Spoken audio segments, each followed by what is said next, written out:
Good morning, believers. Good morning. It's your brother, JD Nija. Good morning. Good morning.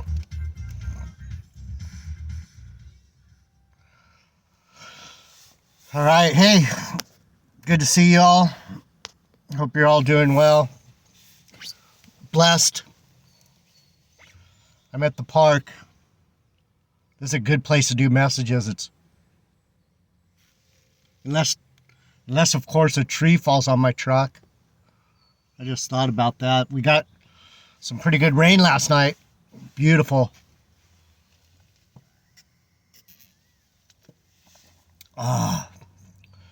So today, this message, I wanted to talk about the tribes. You know, it's interesting because the tribes, for some reason, that's my specialty. Being Israel, the only thing that really, not the only thing, but one of the biggest things that interests me is who the fuck am I in this game, this mission of mine. And I've been meditating and listening to some people talk about who the chosen ones are. Who are these 144,000? What are we? And the one guy I was listening to, I don't know the exact name of his channel, but he was saying, and it makes a lot of sense because I've said the same things. I'm learning how to be bold because I don't know, something about my makeup. You know, the Lord isn't pushing me out on everyone. The Lord's not drawing people to me. He has me in this really sacred place between you and I. And it's always been that way for me. So what he was talking about was the narcissists and the demons that come against us, and that there's no, and I've said this, I think I said it yesterday, you can't stop us. You can't stop the chosen ones. He kept reiterating that. He's like, no matter how many fools the Lord brings into your life, he's bringing those fools into your life for their sake and for yours. You know, I get to learn some new lessons. You get to learn some new lessons when you have to deal with those fools. And part of what you learn is who you are. You learn that you're invincible and that he always has you and that you're protected. Let me pray. Heavenly Father, bless my brothers and sisters. Give them a loving heart, a contrite spirit. Let them know that they're on a mission for you and a mission for them to do good and to raise the consciousness and the frequency of the people on the plane. We love you. We honor you through your Son, Jesus Christ, who is that spirit that indwells in us, that protective, comforting spirit. We bow before you. We give you all grace, and we show ourselves worthy of you by doing your work and doing your will. Amen. So, what is it about JD Nija that not even my own family listens to me? Not even my own friends. How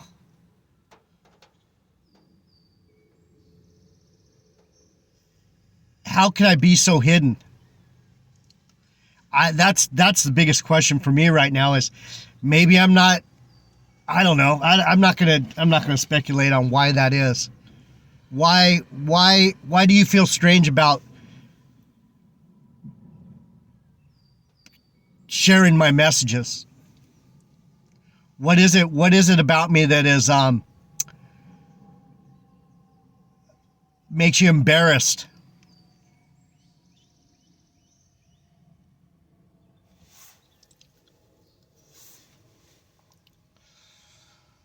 And I think the Lord made me this way because I'm designed to be an offense.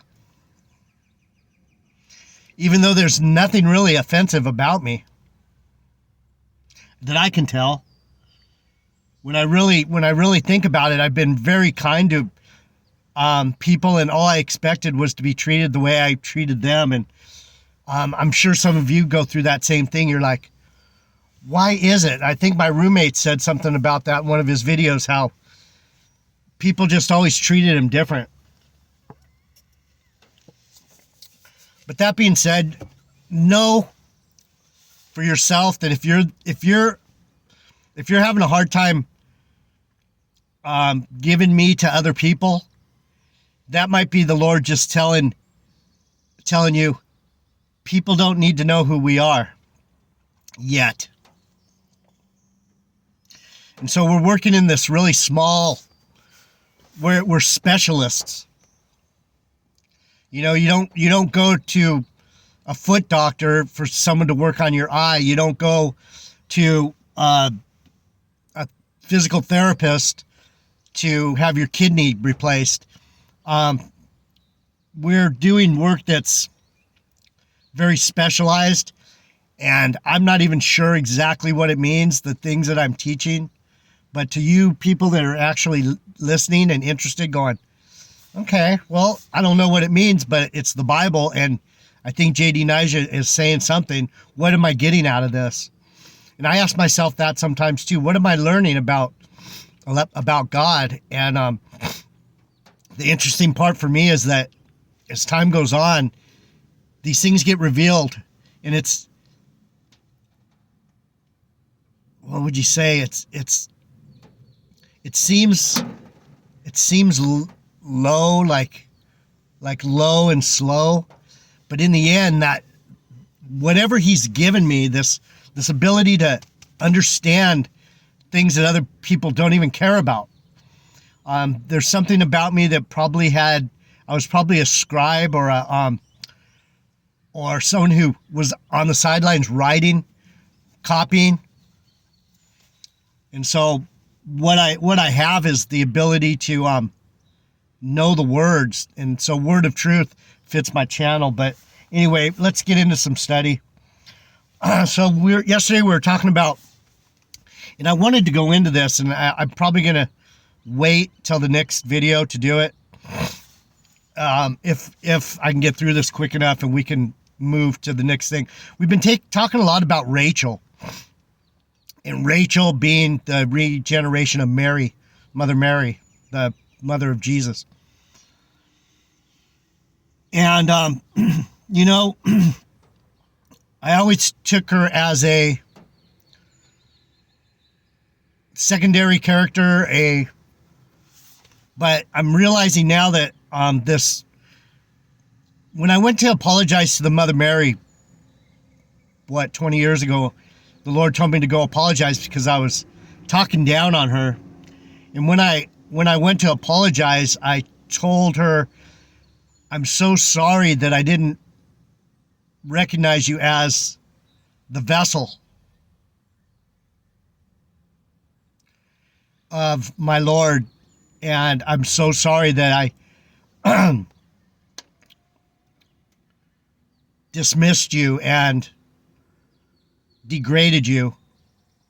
That was my apology. I'm sorry that I didn't recognize you as the vessel of my Lord. And I'm sorry for degrading you and dismissing you. And that's when she told me, I could feel her shaking her head. I have my head down. I can feel her going, no, no, no. She'd say, no, no, no, no, no, no. No, don't do that. I love you. I've known you forever. And I was like, oh man, I started crying so hard. She is when they say Mother Mary full of grace, yeah. So I think Rachel is the regeneration of Mary. These are the things that maybe you're that make you afraid to stand up for the gospel, because everyone's gonna go, he believes in reincarnation? He's a weirdo. You believe that shit? And then you're gonna have to stand up and go, so I understand. this isn't this is specialty work. So I was looking into Joseph, because Joseph, let me see, Joseph's birth. So what happened is Rachel was envious of Leah, because Leah was the other wife of Jacob. That was Rachel's sister. And so Leah kept having children. She had Reuben, she had, I think, Judah, Simeon. But then Rachel was envious in Genesis. This is at the very beginning of the book still. And that's why it's stuff people don't care about, because it's Old Testament. Most people want to hear about John the Baptist and Paul and James and Jesus and all that. But I'm an old soul, and the things that interest me is what happened at the beginning again. What's the family story? Show me some pictures. Tell me some stories. And so that's where we're at. Rachel envies Leah. Genesis 30. And when Rachel saw that she bore Jacob no children, Rachel envied her sister and said unto Jacob, give me children, or else I die. And Jacob's anger was kindled against Rachel. And he said, am I God's stead? Who has withheld from me the fruit of the womb?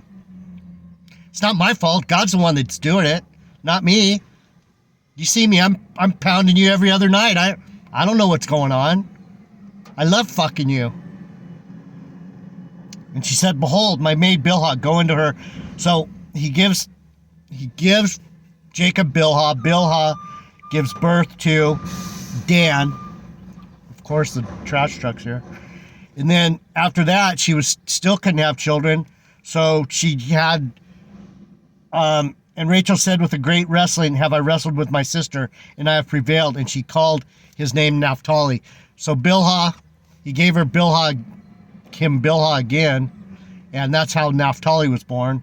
And then when Leah saw that that Bilhah had left, giving up to bearing, she took Zilpah, her maid, and gave her to Jacob to wife. This is another example of Joseph can't be the father of Jesus. It never says that he laid up with. That's why these Hebrew Israelites are just wicked. They won't read the words for what they say. And I think that's probably what drives me crazy, is that the words are the words. And if anyone's going to interpret these words, it's me.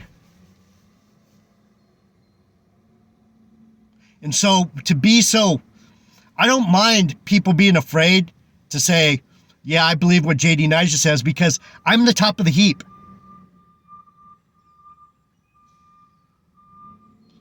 Believe it or not, I'm the top of the heap. I'm going to tell you what this book means one way or another. And no one's going to stop me. There'll be a time when everyone will go, fuck, that son of a bitch was right. That nigga was right. This nigga's right, people. And that's not boasting. I'm saying the Lord has protected me over and over.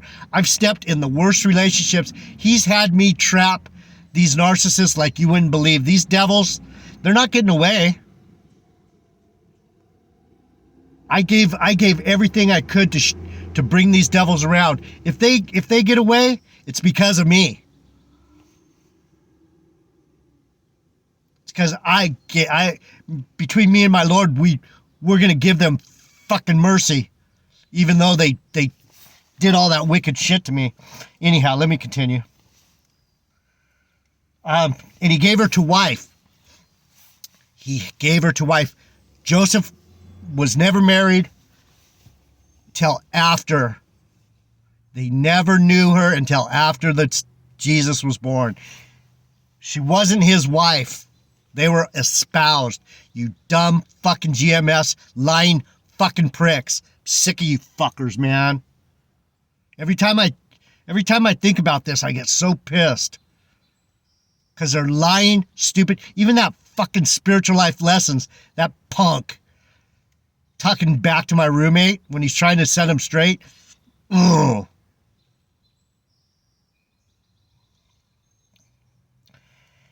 And Zilpah bare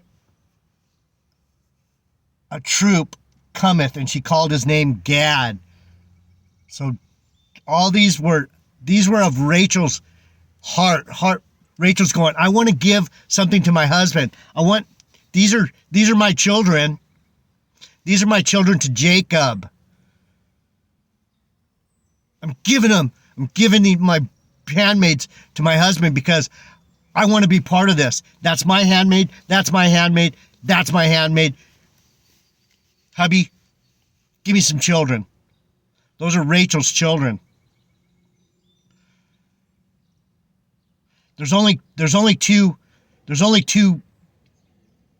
true wives of Jacob, and that's Leah and Rachel. They're the ones that are over those other fucking concubines.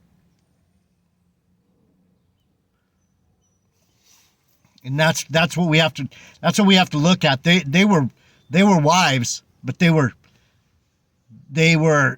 wives given by the higher wives. There's a hierarchy here. Rachel's number one. Let's get that straight. Rachel's number one, Leah's number two. And then whatever order they come in at that point, it doesn't fucking matter. They were either under Rachel or they were under Leah. Period. And Leah said, happy am I, for the daughters will call me blessed. And she called his name Asher. Zilpah, Leah's maid. Oh, so Asher,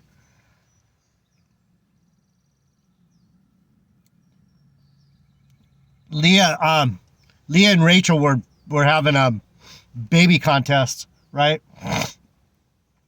So I'm not going to go into Leah's plan. It has to do with the mandrakes and some of that stuff. I'm gonna come back to that another time. Let's see. Oh, this all happened. This is what happened first. Leah, I'm not going to go into it. I wanted to get to the birth of Joseph. Leah conceives, and God hearkened unto Leah, and she conceived and bare Jacob a fifth son. And Leah said, God has given me hire, because I have given my maiden to my husband. And she called his name Issachar. And Leah conceived again and bare Jacob a sixth son. And Leah said, God has endued me with a good dowry. Now will my husband dwell with me, because I have borne him 6 sons. And she called his name Zebulon. And afterwards she bare a daughter and called her name Dinah. So, what are these women doing? Instead of being wicked Jezebel, narcissistic bitches. Well, they were a little narcissistic, but they were doing it in the service of their husband.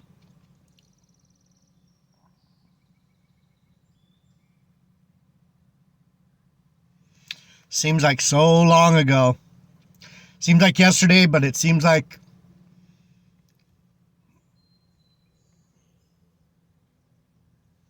so long ago. So anyway, verse 22, Genesis 30, verse 22. And God remembered Rachel, and God hearkened to her and opened her womb. So I guess Joseph and Benjamin were the last two. Very interesting. The two sticks, Judah and Ephraim, Benjamin and Ephraim. Fucking Judah. Judah, you guys are a second thought. I'm a Benjamin of Judah. Yeah. When it comes down to it, the Lord's making Benjamin the governor, and Ephraim's going to be the generals. Judah,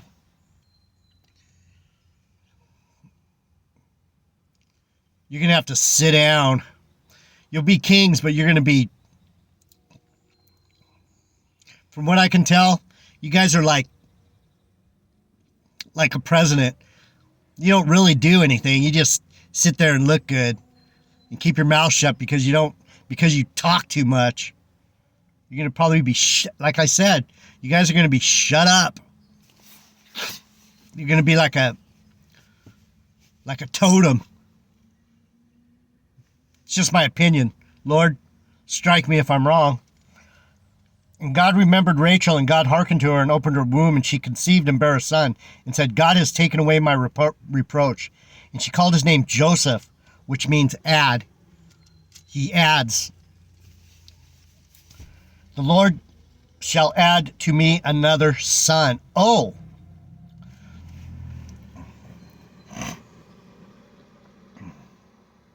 Who's that other son?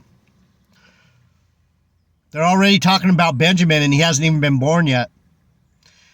Wow, the Lord gave me Joseph. I don't know what this means. I'm just figuring it out right now.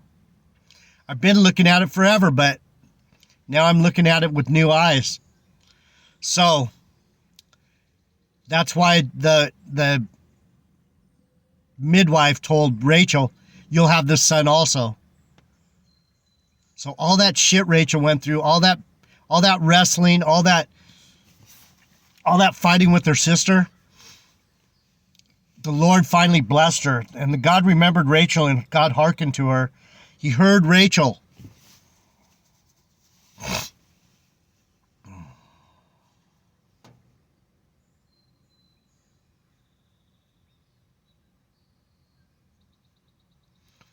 So why do you understand why Benjamin and Ephraim are a little bit different? Because of the sons of Rachel. And the Lord hearkened unto Rachel. The Lord tested her and tested her and tested her, and she never folded. She always stayed loyal to her husband. She didn't get pissed off and run away. She waited and waited and waited, and she had Joseph. So what happens right after that? Jacob wants to get the hell away from Laban. He's like, that's it. I don't need to be here anymore. Rachel finally gave birth to a son. I can move on now. And it came to pass when Rachel had borne Joseph that Jacob said unto Laban, send me away, and that I may go unto my own place and to my country. Give me my wives and my children for whom I have served thee, and let me go, for thou knowest my service which I have done thee. So this two sticks coming together, this going home, this kingdom that we're searching for, that we're waiting for. We're not searching. We're searching the word so that we can find the path and the door, the narrow door, and enter in through that narrow door. How are we going to do it? You know what I say? You better know your shit.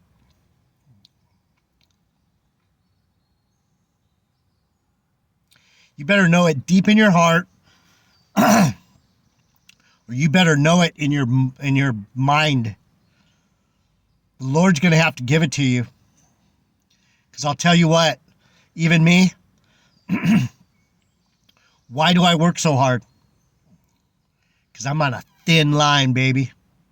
He loves me. He's going to get me there. But just like Rachel, he makes me work for it. He's like, no, you're mine. He told me that you're one of mine. You're a Benjamin. What's that mean? I better do the work. Even if I don't get shit out of it here, he'll reward me when I get there. You brothers and sisters that are listening, you're so blessed to be here. I'm telling you. This isn't just anywhere, anything, everywhere all at once. This is the shit. So if you're with me, stay with me. Don't stop. You don't have to bring everyone in. If you can bring someone in that understands, good for you. So what happens? He says, let me go to my own country.